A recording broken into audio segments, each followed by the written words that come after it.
Hello, everyone. My name is Catharina Greve. I work for the Schleswig-Holstein Wadden Sea National Park Administration, and I will be giving this presentation today. And we would like to show you some of the results from the Trilateral Wadden Sea Visitor Survey, which was conducted in 2020 and 2021. So in the ProWaddling project, which is co-financed by the Interreg 5B North Sea region, we aim to create benefits for small and medium businesses by linking sustainable growth with nature protection. As part of this aim, we did the first trilateral visitor survey in the Wadden Sea. How do you go about that? So first, you actually need to get all three countries together to decide on the concept and how we're going to about this task. How we're doing approach a trilateral visitor survey, which is being held simultaneously in the three countries. In Schleswig-Holstein and Lower Saxony, so in the German part of the World Heritage Area of the Wadden Sea, visitor surveys have been done in 2013 and 2017. So the questionnaire from these visitor surveys was used as a base for the trilateral visitor survey. However, we needed to adjust a little bit. First of all, we needed to cut out a few questions because it was a bit too long. And we also needed to adjust some of the answers simply because they didn't fit the country's purposes sometimes. So it was a minimal adjustment we needed to make. And I will point out those adjustments when we come across some of the results. I will let you know which ones are different for the different countries. So the Schleswig-Holstein Wadden Sea National Park Administration was responsible for the management of the Trilateral Visitor Survey, which was actually conducted by the Institute for Tourism and Spa Research in Northern Europe in Kiel in Germany and the European Tourism Futures Institute in the Netherlands at VI. So, and here I would still like to thank again all the partners who have been working really hard to get this Trilateral Visitor Survey happening. And also to bear with us during the corona pandemic, which I think everyone can imagine did hinder us a little bit here and there, but we got through it and got some great results. So and I would like to present some of those results to you now. But first of all, I'd like to address the where and the when. So the where, of course, is the World Heritage Area of the Wadden Sea. So that reaches from Blåvand in the northern part of Denmark, on the northern end of the Wadden Sea, up to the most western part of the Netherlands with the island Texel near Den Helder. So all that Wadden Sea area is part of the World Heritage Area, and we conducted the survey in this region. So when did we conduct the survey? So one important thing was that it was conducted simultaneously, so that the survey happened at the same time in all three countries. Initially, it was thought to have been starting in April 2020 and finish early November 2020. However, as you know, the COVID-19 pandemic happened and there was a lockdown, so we simply had no visitors we could ask the questions. So with as you all know, the pandemic got a bit better, or like the lockdown stopped after sort of like May, June in most of the countries. Also, it was country dependent in terms of the lockdowns. So some of us started in July, some started in August, but it was pretty close together for the summer and autumn season in 2020. And then we repeated the survey, or we restarted the survey in 2021 to cover the spring season. As I just said, the questionnaire was harmonized. That means all three countries agreed on the questions. But again, small differences were necessary per region to make sense of the questions. So what are we trying to achieve with these questionnaires? We were trying to find out what the guests' perceptions and preferences are for those who visit us in the Wadden Sea area. And also, how important is nature experience and sustainable tourism to them? But we also wanted to know if they are aware of the World Heritage status of the Wadden Sea. So first to the method. Because of the different situations of the three countries, different methods were used. So in Denmark, for example, a face-to-face method was used, where 579 respondents, the answers of 579 respondents were taken. The survey period was from August to October 2020, and then again from April to June 2021. Overnight visitors as well as day trippers were asked. In Germany, we had the survey period from a little bit earlier, from July, and we went to the second lockdown on the 6th of November. And Schleswig-Holstein and Lower Saxony together had 640 respondents. So, and we only asked overnight visitors. And so the survey was conducted as a self-completion paper pencil survey in overnight accommodation.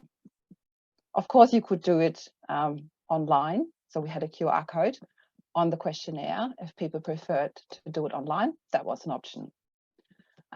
So this sample actually described the total overnight guests in the German Wadden Sea region by season, region, and type of accommodation. In the Netherlands, a slightly different approach was taken. Overnight guests as well as day trippers were targeted as well, from July till November 2020, and then again from April to June 2021. 756 questionnaires were completed. And again, it was paper pencil, laid out in hotels and any accommodations, camper, caravan parks, etc. And the QR code was also available to them. And the difference between Germany and the Netherlands was quite significant, as in Germany we had 6 online responses, while the Dutch had hundreds. So there you go. That might also indicate in terms of what people prefer to do, paper or online. However, here I would like to point out that the methodologies or the methods used resulted in some of the differences that need to be taken into account. So we can't really say we compare Denmark to Germany or the Netherlands to Germany, as different methods were used. So please take that into account when you look at the methods that the results that I'm going to present in a second. So first of all, we like to know, who are our guests? Who are the visitors that come to our area? So when we look at the average age, we can see that the Danish Wadden Sea region visitor is slightly younger than the Dutch, and the German ones are, I wouldn't say the oldest one, but definitely nearly 10 years older as an average. The group sizes in Denmark are slightly larger compared to the Netherlands and Germany. However, this might simply be due to, when you look at the numbers, 29% travel with children in Denmark. So that will definitely reduce the average age of the group and makes the group bigger. And also 21% were day trippers that responded to the questionnaire. The length of stay was the smallest, with 5.2 days. So when you compare that to Germany, and I know that's different methods, so we can't really say compare, but when you look at the German results, it's nearly double that. And also less people traveled with children in the German Wadden Sea region. So the Dutch are roughly in the middle between Germany and Denmark. So of course, we also wanted to know who was there before and who came back, and who was there traveling for the first time. And you can see that in the Danish and the Dutch Wadden Sea region, this is quite high. This is sort of like between nearly 50% of the people were there for the first time. While in Germany, we've got a lot of people who come there on a regular basis, so more than 3 times. So it's nearly 2/3 in Germany who've been there more than 3 times, which is quite significant in terms of that we're trying to get people to come back to the region so that they appreciate the region and the nature. However, we should take into account that, of course, the corona pandemic was happening. So people didn't have the choice to actually go overseas or travel within Europe. So that must be taken into account when looking at these figures. What also was an interesting point to us was like the sources of information about their travel destination before people traveled to the Wadden Sea area. And you can see from the little globe sign, which we mark as the internet is quite prevalent. So it's very important to get information online. Particular in Denmark, it is higher than asking friends or family. while in the German and the Dutch Wadden Sea, still friends and family are the ones where people get their information from prior to travel. However, it's also it's very important to know that in terms of where you can place your information. Of course, you can't place them with the friends and the family, which obviously are very trustworthy information sources. But the internet is definitely taking over from any other sources of where you can get information from prior to travel. So in Denmark, we'll look a little bit closer at Denmark now. So what are the reasons for travel? Where did people stay and how did they get there? So of course, a high percentage, 93%, are holidays and short trips. So of course, that's what we kind of expected because we were looking for the visitors. But still, 7% were visiting relatives and friends. And there were still a few business trips that were among the questionnaires. What were the accommodations? So a quarter of the people in Denmark stayed in caravan and campers, but also holiday units and bungalow parks are quite significant accommodation types. How did they get there? By car. That's the main source of travel mode. 86% is by car. Train and bike together 10% plus the bus. So the sustainable transport modes are not that strong. However, I'm pretty sure they will increase in the future. In terms of the questionnaires when they were conducted, you can see that Denmark started slightly later in summer. So we only have got 21% in the summer, and the majority of the questionnaires were taken in spring 2021 from April to June.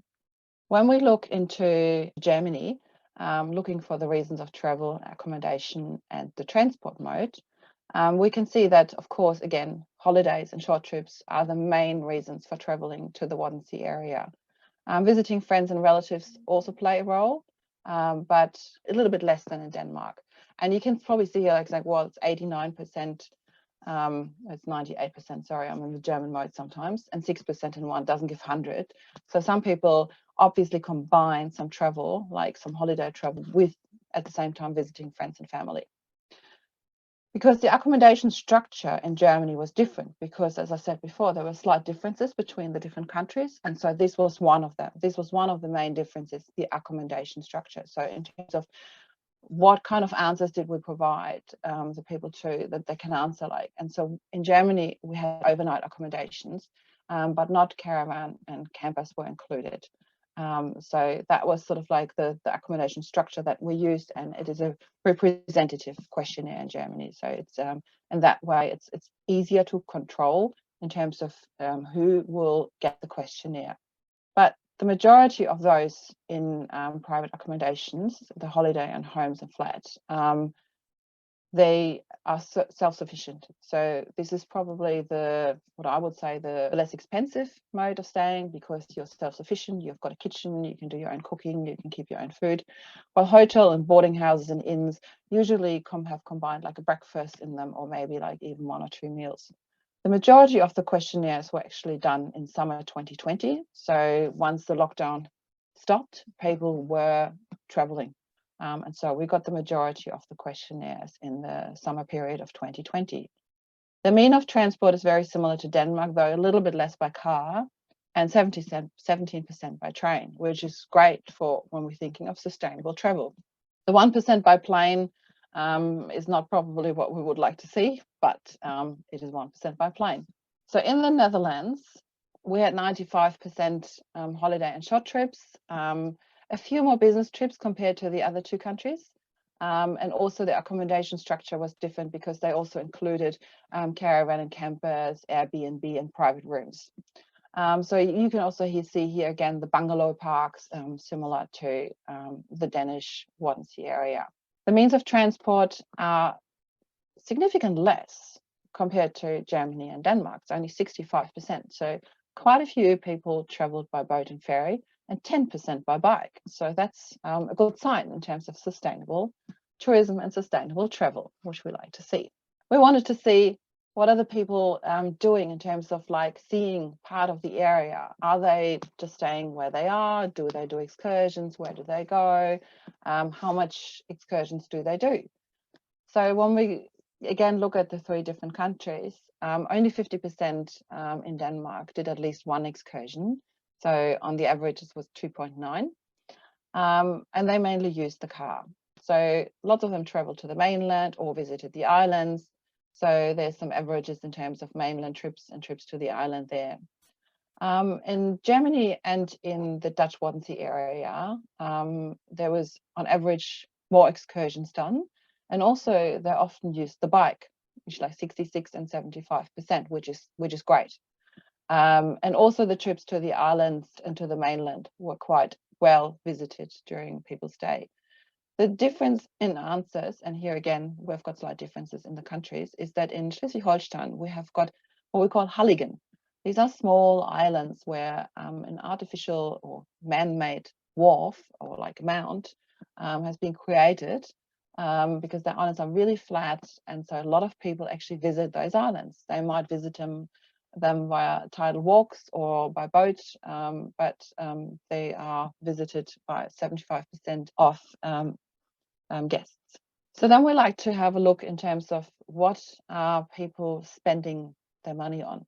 So this does exclude travel to and from the destination, but we look in terms of how much money they do spend per day, per person, but also what do they spend in terms of accommodation and others. And as you can see, it's kind of very similar in those countries. Of course, Denmark is a little bit more expensive compared to Germany, so there might be the slight differences in there.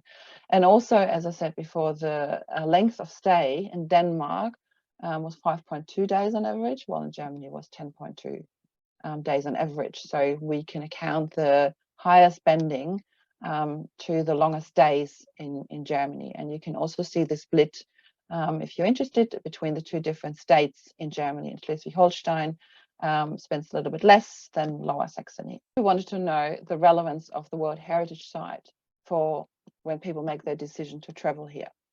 And one of the questions was, did you know that the Wadden Sea is a World Heritage Site? The awareness of that is very high in all 3 countries. So it's way over 90%. And so that is actually a good sign that people are aware this is the World Heritage Site. But we also wanted to know how important was it that the UNESCO World Heritage status of the Wadden Sea was when people planned their journey. And you can see that in the Danish Wadden Sea, this was more than 50%. So people are not quite there. First of all, they're aware that it is a World Heritage Site, but it also plays a role when they make their decision to travel here. In Germany, it was, in terms of very important to important, it was like 40%, while in the Dutch Wadden Sea, it was 38%. And then, of course, we were interested in terms of where did the people get their information from when they were in the Wadden Sea area and the World Heritage area. So where did they get information about, you know, the World Heritage status, about the area they are in? And you can see still information boards are quite important. So in Denmark and in Germany, they are ranked the highest, which is a great result for us as a National Park Authority, because these information boards are made by us. So we're quite happy to see that they are used, that people actually read them, and that they actually recognize the importance of them. And even in the Netherlands, they do rank still high. But the internet in the Dutch Wadden Sea area is the highest with 54%. But also leaflets and brochures, which also are often produced by the national park authorities, are important sources of information on site. And of course, when you do some guided tours, there you get some information, or also in the exhibition centers. So these were the main sources of information on site when people are staying with us. Then we also wanted to know the importance of environmental aspects for their holiday. So for more than 80% of the visitors of all 3 destinations, it was either important or very important that the nature is protected where they're going to on their holiday. And they also want to experience intact nature while they are here. And another reason is also that they want to get away from the hustle and bustle of the tourist crowds. Again, Corona might have played a little trick there in terms of that more people came, or what we perceived as more people came. So in terms of the numbers I've been talking to a destination management organization that said the numbers were not that higher. However, we may have perceived during Corona that it's probably a bit more crowded because we're here to keep our distances. So, and also hustle and bustle, getting away from the hustle and bustle of tourist crowds could mean for someone who lives in the rural area, something way more different than someone who lives in a busy city. So we have to take that into account when looking at this information. For more than 70% of the visitors in all three destinations, again, it was very important that they learn something about the place they're staying at. And they also want to know something about the nature at the travel destination. So not just about the region, but also in particular the nature. So the Wadden Sea area in terms of why is it what it is. So that's really important to them. What are the flora, the fauna, and all these exhibition centres, the leaflets, the information tables, they all provide this information to our visitors. So in terms of the top 3 interests in nature tourism offers, we'll ask our visitors, so what are your top 3 choices? It doesn't mean that they actually did all that. It just means that this is where they're interested in. So it's just the interest. And when you look at Germany, for example, a lot of people are interested in a tidal flat tour, but also the nature experience trails are really important to visitors. And the exhibition centers, which also gives us a good feedback in terms of that this is what people want to see, this is where people want to go. Not just that they get the information from there, but they also like to visit them. Of course, they also often provide an option on a rainy day to go there and experience something about the region and get some information. However, we still think they're a vital point in terms of providing information and giving people choices to go to. And then we wanted to know what are the attractions and what kind of role do they play in the Wadden Sea area. So the top 5 attractions, and I'm just talking about 3 of them for the moment, 3 of them were similar in all 3 countries. So the opportunity to relax, that's a very great attraction for the Wadden Sea area. The nature, the flora and fauna, people find very important, and the landscape and location. So there's slight differences with in the other 2. For example, for the Danish Wadden Sea region, the Wadden Sea National Park was a destination attractor, which is great. And for the German and Dutch Wadden Sea, it was the beach, the sea, and the opportunities to swim. So in terms of the ranking of the top, well, we say probably here 12 attractors, we can see that the 2 national parks in Denmark and Germany rank 5 and 9 respectively, and that the status of the Wadden Sea World Heritage Site ranked 10, 12, and 7 in the respective countries. Of course, we would like to know, how satisfied are the tourists with what we have to offer, and how often do they use these offers. So there was 3 pointed out here, which are very high in terms of usage. So shopping for food, etc., was, for example, when you look at Germany, people were quite satisfied. So there's a smiley there, shows like they're quite satisfied with what they can shop for, and they actually do use it quite intensely. So that's both very high. But when you look at the internet access, the Germans and the Dutch weren't quite that satisfied with their internet access. They use it a lot, but that's probably something we can still work on. And for example, for the Danish, they weren't that satisfied with the culinary offers of the travel destinations. So they do use it, but yeah, they weren't quite satisfied in terms of the quality of the offer. We picked 2 more specific offers. One was the Wadden Sea exhibition centres. And in all 3 countries, people were very satisfied with these offers. They only use them 50%. So the intensity isn't that high, like in the top 3. But still, very important. They play a very important role, and obviously they're doing a really good job. And also guided hiking tours. They were also satisfied to very satisfied, all 3 countries.